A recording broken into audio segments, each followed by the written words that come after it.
겠습니다. 디모데후서 4장 7절 말씀입니다. 함께 읽겠습니다. 시작. 나는 선한 싸움을 싸우고 나의 달려갈 길을 마치고 믿음을 지켰으니. 아멘. 하나님의 영광을 회복하라는 제목으로 이성민 담임 목사님께서 말씀 전해 주시겠습니다.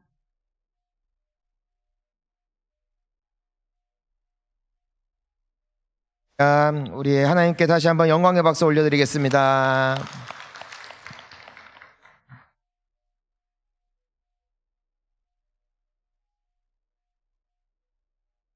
우리 거룩한 영성 회복되어지는 우리 모두가 될 수 있기를 주의 이름으로 축원합니다. 주제를 보시다시피 거룩한 영성 그리고 바로치고 새로운 몸과 마음이다라고 되어 있습니다. 즉 신앙이라는 것은 우리의 마음, 우리의 영만 변화되어지는, 즉 기도와 예배와 찬양이 너무나 중요하지만 거기서 그치는 것을 의미하는 것이 아니라는 것입니다. 우리가 영성이 회복되어지고 우리가 거룩하여진다는 것은 나의 속에 있는, 나의 안에 살아계시는 예수 그리스도께서 또한 우리의 삶 가운데 드러나고 나타나 사람들이 보지 못했던, 사람들이 알 수 없었던 예수 그리스도의 그 깊으신 성품과 사랑을 우리를 통하여 발견하게 되어질 때 하나님께서는 영광 받으시는 줄 믿습니다. 그래서 오늘 제목이 하나님의 영광을 회복하라는 것이에요. 이 의미가 바로 내가 알고 있는 하나님, 내 안에 계시는 예수님께서 나만 아는 존재가 아닌 나의 삶을 통하여 드러나는 것을 의미하는 것입니다. 여러분, 그렇다면 우리에게 있는 신앙과 믿음, 이것이 우리의 삶 가운데까지 나타나기 위해 필요한 것이 무엇일까? 그것이 바로 훈련이라는 것입니다. 즉 내가 마음으로 품고 있다 하여 자연스럽게 나타나는 것이 아니라 결국 삶과 연결되기 위해서 우리에게는 훈련이 필요하다는 것이죠. 여러분 혹시 날씬하기 원하세요? 갑자기 표정들이 굳어지셨어요. 그래서 아마 여기 앉아 계신 모든 분들은 다이어트라는 혹독한 행위를 해보셨을 겁니다. 내가 마음에 내가 날씬한 몸을 갖고 싶다라는 그 다짐이 내 몸을 날씬하게 만들지 않더라고요. 아마 그 마음의 소원이었다면 여기 계신 분들은 아마 지금 모습은, 저도 그렇습니다. 아니겠죠. 결국에는 내 마음에 있는 소원이 운동을 통해 내가 땀을 흘리고 애를 써야 그 결과가 나타나는 것입니다. 여러분 참 신기한 것은 운동을 어느 정도 하면은 몸의 체형이 잡히고 또 건강해집니다. 그런데 어느 정도 시점에 다다르게 되어지면은 내가 평소처럼 운동도 하고 식단 조절도 하는데 더 이상 빠지거나 바뀌지 않고 유지되는 때가 찾아오곤 합니다. 그런데 내 몸이 유지가 되니까 더 이상 변화가 없으니까 그냥 그만해야겠다 하고 멈추게 되어지면 어떻게 됩니까? 어느 정도 시간은 유지가 돼요. 그런데 한 달, 한 두 달 지나면 다시 이전의 나로 돌아간 그 모습을 보면서 역시 내 인생은 안 되는구나 하고 더욱 열심히 먹고 오늘까지 이르는 것이죠. 결국 멈추면 유지되는 게 아니에요. 악화됩니다. 여러분 보니까 영성도 똑같더라고요. 유지하기 위해서는요, 부지런히 뛰어야 돼요. 유지하기 위해서는 부지런히 달려야 합니다. 내가 이 정도면 되었다. 내가 이 정도면 복을 받았다. 내가 이 정도면 행복한 삶이 되었다. 그 시점에서 우리가 더 이상 영적으로 훈련받고 달려나가기를 소홀히 하고 게을리하게 되어질 때 우리의 영성은, 우리의 삶은 유지되는 게 아니라 퇴보한다는 것이고, 우리가 어느 정도 퇴보선까지는 괜찮지만 그 선을 넘어가게 되면은 더 이상 걷잡을 수 없는 지경에 이르는 것처럼 우리의 영성 또한 동일하다라는 것이죠. 사랑하는 성도님 여러분, 때문에 영성 훈련이라는 것은 평생 하는 것이고, 그때의 우리의 영성은 더 깊어지고 넓어지고 높아지는 아름다운 삶이 되어질 줄 믿습니다. 우리의 마음은 마치 들판과도 같다라고 한번 생각을 해보고 싶습니다. 왜냐하면 여러분 아시다시피, 여러분 혹시 잡초 뽑아보셨나요? 집 앞에 있는 잡초, 그리고 우리 교회도 봄과 또 가을에 한 번씩 대청소를 할 때 교회 인근에 있는 잡초를 다 뽑아내곤 합니다. 근데 매년 해요. 매년 해야 돼요. 왜냐하면 어느샌가 잡초는 또 자라나 있어요. 저 집에 가는 아파트에도 길을 예쁘게 잘 깔아놨습니다. 하지만 매번 잡초가 자라요. 어떻게 그 씨앗의 생명력이 얼마나 강한지, 그 사이사이에 조금의 틈만 있으면은 그곳에 뿌리를 내리고 싹이 나는 것을 보면은, 아, 생명력이란 참 질기구나, 참 지독한 것이구나.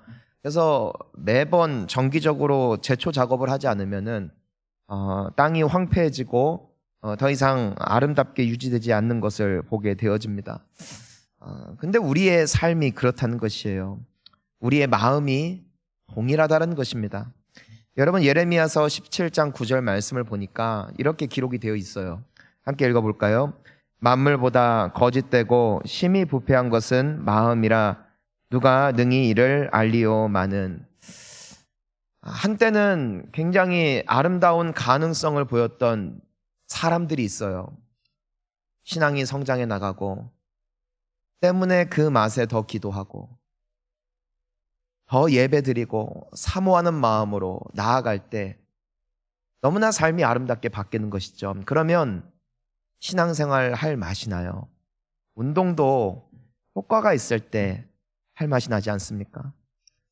그런데 어느 기점에 딱 다다르면은요, 멈춘다고요. 여러분, 몸과 영은 참 닮았어요. 여러분 아시다시피 살은 서서히 빠지지 않지 않습니까? 계단 형태인 것 같습니다.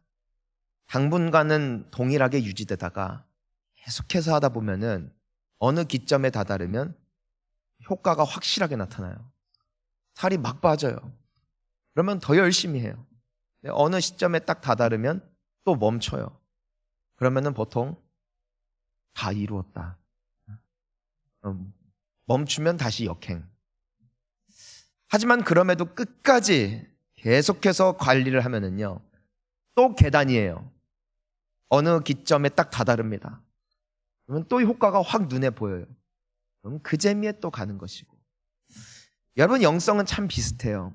그래서 우리가 처음 예수님을 믿고 신앙생활을 했거나, 혹은 우리가 오랜 기간 동안 영성 관리를 하지 않다가 내가 어떤 시점을 계기로 해서 내가 뜨겁게 다시 기도하고 예배하기 시작하면은 내 삶에 극명한 변화가 나타나기 시작해요. 그러면은 너무 기쁘죠. 그리고 너무 신기해요.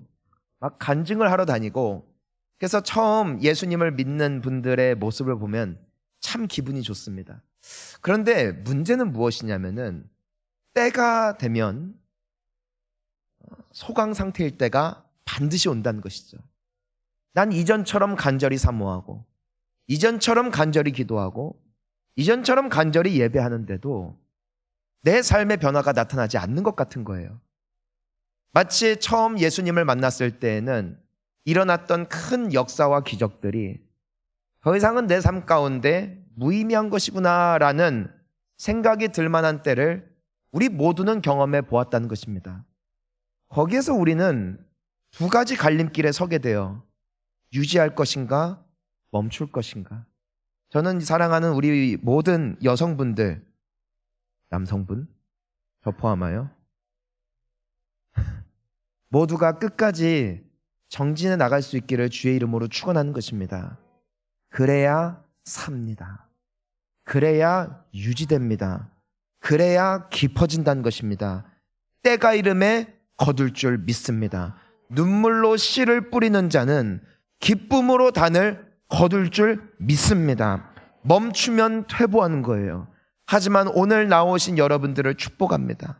이번 여성 기도회에 이 모든 과정을 통하여 우리의 영이 회복되어지고 마음이 치유되어지고 내 속에 어느샌가 자리 잡고 있는 저주의 잡초가 뽑아질 뿐 아니라 기경되어지고 새롭게 되어지는 역사가 반드시 나타날 줄 믿는 것입니다. 사도 바울은 얼마나 아름답고 위대한 사람입니까? 많은 그 역시도 우리가 싸우고 있는 이 싸움, 우리가 늘 고군분투하고 있는 이 문제에 직면했던 사람입니다. 때문에 오늘 본문 말씀을 보니까 디모데후서 4장 7절에 무엇이라고 기록이 되어 있습니까? 우리 다시 한번 읽어볼까요? 나는 선한 싸움을 싸우고 나의 달려갈 길을 마치고 믿음을 지켰으니. 여기서 우리가 주목하기를 원하는 말은 다름 아닌 나는 선한 싸움을 싸웠다. 우리가 현대인의 성경을 보면은 나는 아름다운 싸움을 싸웠다 라고 기록이 되어 있습니다. 유진 피터슨 목사님께서 쓰신 메시지 성경을 보면은 이분이 이것을 이렇게 해석을 하셨어요. 참 의미가 있는데 함께 읽어볼까요? 이것은 참으로 달려볼 가치가 있는 유일한 경주입니다. 아멘. 우리는 성공하기 위하여 다름박질합니다. 여러분, 결국 이 세상은 끊임없는 전쟁터인 것 같아요. 우리는 좋은 관계를 위하여 다름박질하고 또 우리는 좋은 사업체를 세우기 위하여 고군분투하고 또 관계를 위하여 또 가정을 지키기 위하여 끊임없이 달립니다. 끊임없이 애를 씁니다. 세미나를 듣고 수업을 듣기도 하고 또 사람들을 만나 새로운 것을 배우기도 하고 우리는 끊임없이 달려갑니다. 하지만 사도 바울이 평생을 1순위에 두고 싸웠던 싸움이 바로 이 영적 싸움이었다는 것이에요. 영적 싸움이란 단순히 우리가 어떤 악한 세력들, 악한 영과 더불어 싸우는 것만을 의미하는 것이 결코 아니더라는 것입니다. 끊임없이 주님 앞에 나아가는 것, 끊임없이 그분의 영의 양식을 공급받는 것, 이것이 사도 바울이 끝까지 싸웠던 싸움. 하지만 이 싸움은 어떤 싸움이었다? 선한 싸움이었다는 것입니다. 아름다운 싸움이었다는 것입니다. 인생의 끝자락에 가보니까 이것은 참으로 달려볼 만한 가치가 있었던 유일한 경주였음을 그는 인생 마지막에 사랑하는 그의 제자 영적 아들 디모데에게 편지를 쓰며 고백했다라는 것이죠. 우리의 범사가 복되고 우리의 영이 복되기를 주의 이름으로 축복합니다. 여러분, 그런데요, 몸과 영의 한 가지 차이가 있어요. 그게 뭐냐면요, 우리가 아무리 애를 쓰고 아무리 단련하여도 시간이 흐르고 세월이 흐르면 우리 몸은 약해지더라는 것입니다. 그래서 우리는 보톡스도 맞죠? 저는 안 맞아도 돼요. 예. 하지만 언젠간 맞아야 되겠죠. 주름이 생기고 또 근육이 빠지고. 그래서 우리의 몸은 한계가 있습니다. 어느 시점이 되어지면 내리막길을 걸어갈 수밖에 없고 또 점점 퇴보할 수밖에 없는 것이 우리 몸인 것 같습니다. 하지만 우리의 영은 어떠한가? 영은 갈수록 새로워집니다. 갈수록 강해집니다. 단련할수록이요, 점점 풍성해지는 것이에요. 그래서 고린도후서 4장 16절에 사도 바울이 무엇이라고 고백을 하는가? 우리 함께 읽어볼까요? 그러므로 우리가 낙심하지 아니하노니 우리의 겉사람은 낡아지나 우리의 속사람은 날로 새로워지도다. 아멘. 사랑하는 우리 성도님 여러분, 저는 여러분들의 삶이 점점 예수 그리스도를 닮기를 주의 이름으로 축복합니다. 여러분, 절대 회보하지 마세요. 절대 포기하지 마세요. 끝은 오지 않았어요. 날로 새로워질 거예요. 날로 풍성해질 거예요. 여러분들의 내면에 있던 그 예수 그리스도의 형상이 날로 커질수록 여러분들의 삶 가운데 그 아름다운 거룩함이 나타날 수 있기를 축원하는 것입니다. 여러분들의 그 모습이 나 개개인만 살릴 뿐 아니라 우리의 가정을, 자녀를, 교회와 사회를 회복시키는 주님의 축복의 도구가 되어질 줄 믿습니다. 우리의 시선이, 우리의 입술의 고백이, 우리의 귀가, 우리의 머리가, 우리의 손과 발이 우리 예수님의 아름다운 성품을 담는 아름다운 축복의 도구가 되어지는 귀한 훈련의 과정에 오신 여러분들을 축복합니다. 이번 여성 기도회가 우리의 삶 가운데 이 거룩한 영성을 새롭게 나타내는 아름다운 주님과의 여정 되어질 수 있기를 예수님의 이름으로 축원합니다. 우리 서로에게 축복하면 좋겠습니다. 당신이 그 사람이 될 것입니다. 당신이 축복이 될 것입니다. 우리 하나님께 영광의 박수 올려드리겠습니다.